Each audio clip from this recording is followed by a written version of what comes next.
Dans cette vidéo, je vais vous proposer un réglage idéal pour le reportage, c'est-à-dire la prise de vue dans des situations où il y a plusieurs personnes, où il se passe des choses, par exemple comme dans un reportage de mariage, entre autres.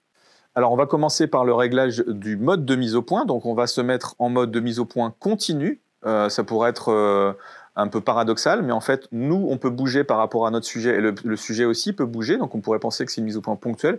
Il est important de se mettre en continu parce que l'appareil photo va pouvoir faire cette évaluation de distance constamment et faire la mise au point comme il faut. Ensuite, en termes de choix du sujet, il est clair que le meilleur mode et le mode le plus confortable, ça va être le mode 3D.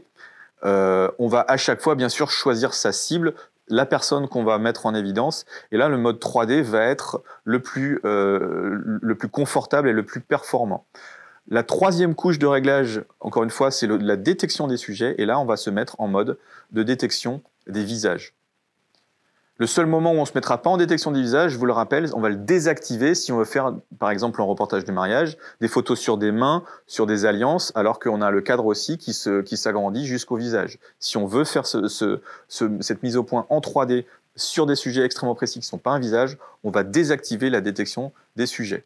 Donc maintenant, on va faire le réglage personnalisé dans le mode de mise au point autofocus. Premier élément, on va paramétrer notre mise au point AFC, donc la priorité de notre mise au point AFC.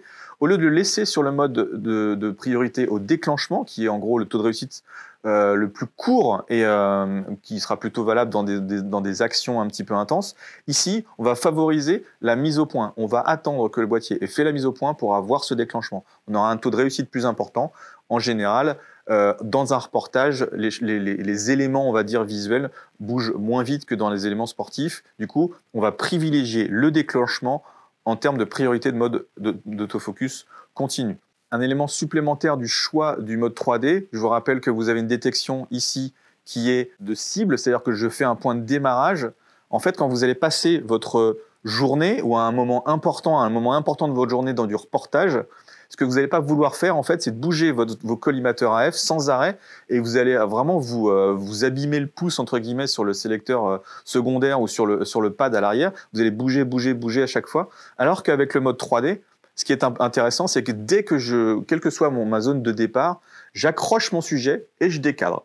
Je recadre, je repars, je recommence. Et ici, si je le fais vraiment sur le boîtier avec toi, Roland, là, en fait, je fais l'acquisition, hop, quoi que tu bouges, ou si c'est moi qui bouge, j'aurai rien d'autre à faire.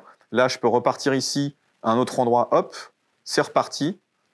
C'est un confort d'utilisation qui change complètement la vie en reportage. Le mode 3D, il est d'un confort d'utilisation qui est exceptionnel. Dernier point, si vous voulez recadrer, en fait, recentrer votre point 3D, parce que vous ne voyez plus où il est dans votre cadre, parce que l'ensemble de l'environnement est par exemple très clair, on appuie sur le bouton central du pad arrière, bouton OK, et il revient au centre. Donc en fait, une fois que vous avez votre cible au centre et que vous recadrez vos images sur l'ensemble de la zone de mise au point, vous pourrez faire des cadrages qui seront complètement extrêmes en haut à droite, en bas à gauche de votre image et faire des choses beaucoup plus créatives. Et quand on va ajouter à cette fonction de mise au point 3D une nouvelle fonction que j'adore sur le Z8, qui est le lissage des visages en reportage, encore une fois en reportage de mariage ou autre, vous avez la possibilité de régler dans le menu de prise de vue ici le lissage des images qui s'appelle le mode maquillage. Mais en fait, c'est vraiment une possibilité simplement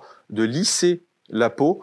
Ça vous économise probablement un temps de retouche sur éventuellement quelques imperfections de peau. Comme vous le savez, le Z8 est un appareil qui fait plus de 47 millions de pixels.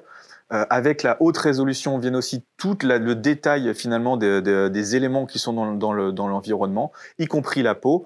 Il est très intéressant de se faciliter le travail et de lisser quelque part les peaux. Et il est important de savoir aussi que l'appareil est capable de reconnaître jusqu'à 3 visages et de les lisser systématiquement sur toutes les images. Ça fonctionne extrêmement bien et en fait c'est un réglage pré-prise de vue mais qui va s'appliquer à chaque image. Chaque image, les visages détectés seront lissés de façon très délicate et très qualitative.